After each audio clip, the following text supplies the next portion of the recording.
السلام علیکم بچوں، آج ہم غزل پڑھتے ہیں۔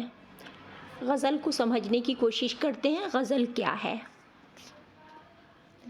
غزل عربی کا لفظ ہے، عربی زبان کا لفظ ہے غزل۔ اس کے اصل معنی ہے محبوب سے باتیں کرنا۔ محبوب سے باتیں کرنا، غزل کا اصل معنی ہے محبوب سے باتیں کرنا، عورتوں سے باتیں کرنا۔ وہ شاعری جسے غزل کہتے ہیں اس میں بنیادی طور پر عشقیہ باتیں بیان کی جاتی ہیں۔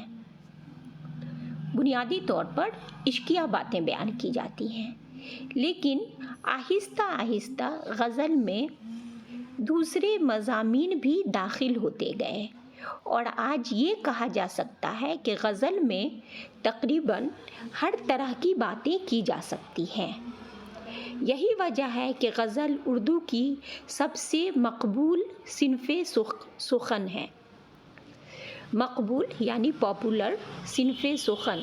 سخن کہتے ہیں گفتگو، بات چیت، اور صنف کا مطلب ہے قسم۔ تو بات چیت کی قسم جو ہے، اس بات چیت کی قسم ہے، غزل میں بھی تو بات چیت ہی کی جاتی ہے نا۔ تو یہ غزل جو ہے سب سے مقبول صنف سخن ہے، پاپولر ہے سب سے۔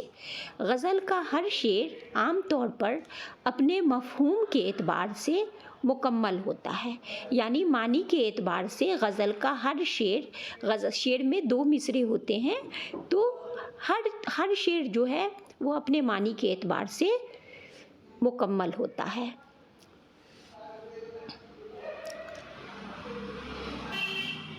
جس طرح غزل میں مضامین کی قید نہیں ہے، مضامین کی قید نہیں، جیسے ابھی ہم نے پڑھا کہ پہلے تو صرف عشقیہ باتیں کی جاتی تھیں غزل میں، عورتوں کی باتیں کی جاتی تھیں، لیکن دھیرے دھیرے جو ہے سارے مضامین غزل میں لکھے جانے لگے۔ ہر طرح کے مضامین، سارے ٹاپک پہ ہم آج کہہ سکتے ہیں کہ غزل میں لکھا جا سکتا ہے۔ اچھا، اب ہم لوگ دیکھیں، جس طرح غزل میں مضامین کی قید نہیں ہے، یعنی مضمون کی کوئی قید اب نہیں ہے، اس میں ہر طرح کے مضمون کو ہم لکھ سکتے ہیں، ہر طرح کے ٹاپک کو ہم لکھ سکتے ہیں، اسی طرح اس میں اشعار کی تعداد بھی مقرر نہیں ہے، کتنے اشعار ہوں یہ بھی مقرر نہیں ہے۔ یوں تو غزل میں عام طور پہ 5 یا 7 شعر ہوتے ہیں، عام طور پہ غزل میں 5 یا 7 شعر ہوتے ہیں، لیکن بعض غزلوں میں زیادہ اشعار بھی ملتے ہیں۔ قید نہیں ہے کتنے اشعار ہوں، اس لیے بعض اشعار میں 5 یا 7 سے زیادہ اشعار بھی ملتے ہیں۔ کبھی کبھی ایک ہی بحر، قافیہ اور ردیف میں شاعر ایک سے زیادہ غزلیں کہہ دیتا ہے۔ اچھا، بحر، قافیہ اور ردیف یہ ہم لوگ بعد میں پڑھیں گے، اس کو آپ لوگ سمجھیے صرف ابھی کہ شاعر کبھی کبھی ایسی غزلیں بھی کہتا ہے جو ایک ہی بحر، قافیے اور ردیف میں ہوتا ہے۔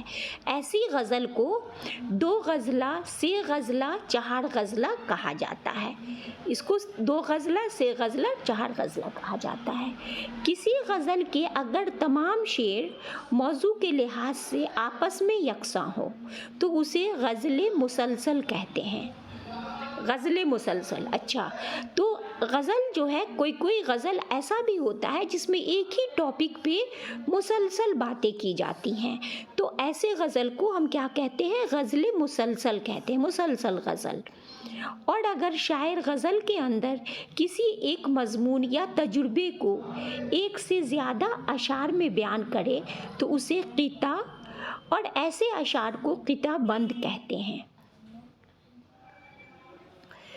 غزل کا پہلا شعر جس کے دونوں مصرعے ہم قافیہ ہوں مطلع کہلاتا ہے۔ اچھا، ایگزام میں ہمیشہ اکثر آتا ہے مطلع کسے کہتے ہیں، تو آپ لوگ اس کو یاد رکھیے کہ غزل کا پہلا شعر جس کے دونوں مصرعے ہم قافیہ ہوں مطلع کہلاتا ہے۔